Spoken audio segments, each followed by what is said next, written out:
Hey, Jamie. What's up, man? What's up, sir?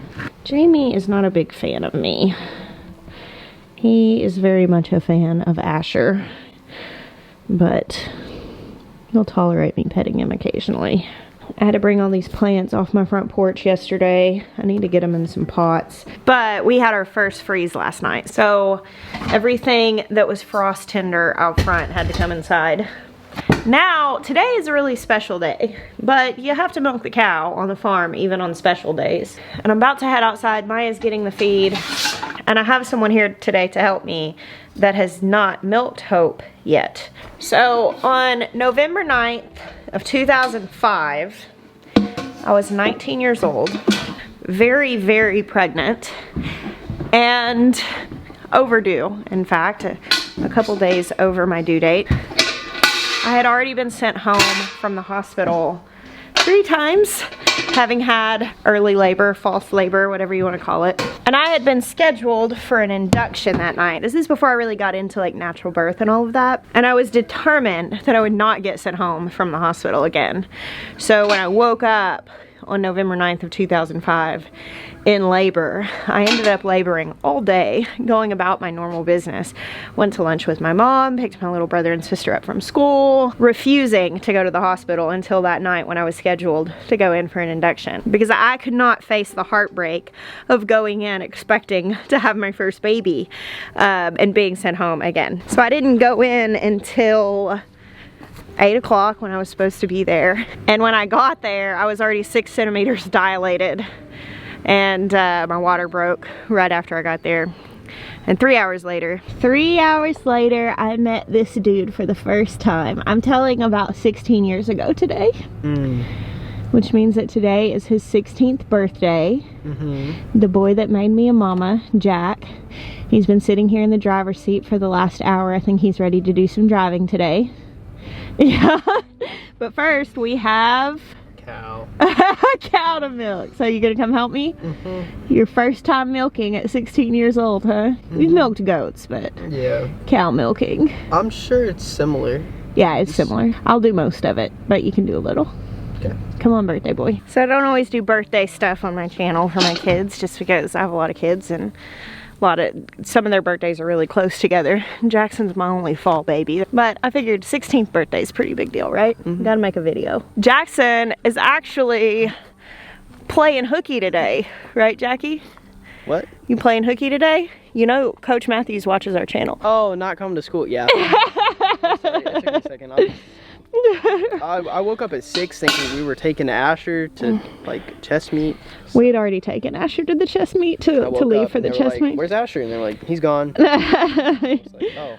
You know, getting you out of bed is usually really difficult on school mornings. And then the one day we've decided you're not going to school, he comes into our room at 6:10 this morning. He's like, hey, where's Asher? And wide awake, right? Can you hold this for me? Yep. All right, let's go. Hey, Gabriel. What's up, man? Y'all, I'm on the lookout for at least one more. Eventually, I would like to get 2 more livestock guardian dogs, because we have such a big property and the coyotes around here are really, really bad. And truly, like, in most cases, like, you keep livestock guardian dogs with your livestock, it's not that they're really going to fight off coyotes. Not when there are this many houses around. Typically just them barking will keep the coyotes off the field. And we've never had any coyotes come up and try to come after our animals while we had a guardian dog in. Just the barking keeps them back. But there are times that I come out here and I really hear them. So I would like to have more than one guardian. That's Honey. And she doesn't get any of that food.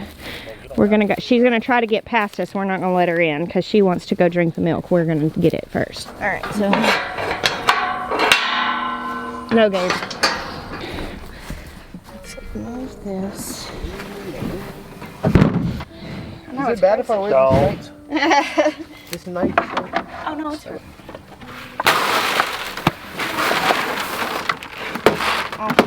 So, what we do first, more stuff. Okay, what we do first is we brush her, breaks that off pretty good. And all that extra hair, which we don't want to end up in the milk. So we want to wash our udder really clean. So the first thing we're going to do is put a little bit of oil in your hand. Okay. Oh wow, yeah, it's a lot warmer this morning. This stuff has been really solid. Rub it in. Okay.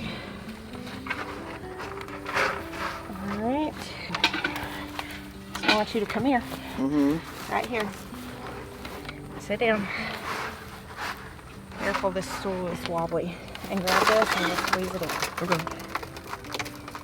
How? Oh.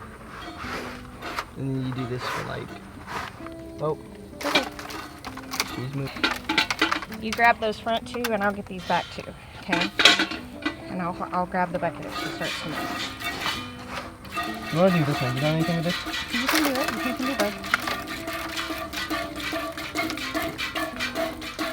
So we're both milking on this side. Now on a lot of cows, one person can get on one side and one person on the other. Hope just doesn't really like people being on her other side. She's kind of just not super excited about that. She's kicky if you're over there. And Jeremiah was talking about possibly trying to desensitize her to that so he could get out here and we could both milk at the same time. But obviously, today's not the day for that lesson. Woody. You can squeeze hard. You're not gonna hurt her. You're not gonna hurt her. She has a 400-pound calf. My arms are killing me.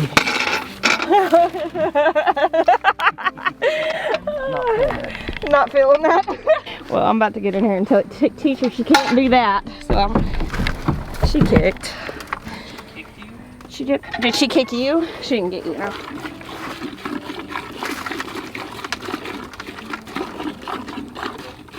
Oh, you got a friend, Jack. Oh, never mind, she stopped. I'm getting a lot faster. I can milk Hope in about, from start to finish, it's less than 15 minutes now. It's probably closer to 10, or nah, probably closer to 15. Come on, honey girl. Come on. Go get mama. Go get mama. Here you go, darling. So Jackson is the first of my children to milk Hope. I have not brought any of them out here because she's not really been milked by kids, and so obviously I wanted to be really comfortable with her and her comfortable with me for the process before I introduce something like that. We'll have plenty of time for them to learn how to milk. I don't really feel like I don't need to rush that just for the sake of rushing it, but I feel okay. I mean, Hope is not like, I have seen pictures on Instagram of people who have cows and their cows are like little doll angels that lay down with them and snuggle them and like are very maternal towards their children. Hope is not that cow. That's okay. She's a good producer. She's a healthy cow. She's a good mom. She's easy to milk. And so I'm glad with her, but I'm also not going to put expectations on her that are not realistic. Well, we are going to be having a thoroughly not homesteading afternoon. I'm going to go by the DMV and get him official for driving. And then we're going to go eat some Japanese food because Jackson is completely fascinated with Japanese culture. He's actually learning Japanese and has been for several months now. He's been going through the process. He does lessons for that every day on his phone, and he wants to spend some time in Japan after he graduates high school. So that's what we're doing today.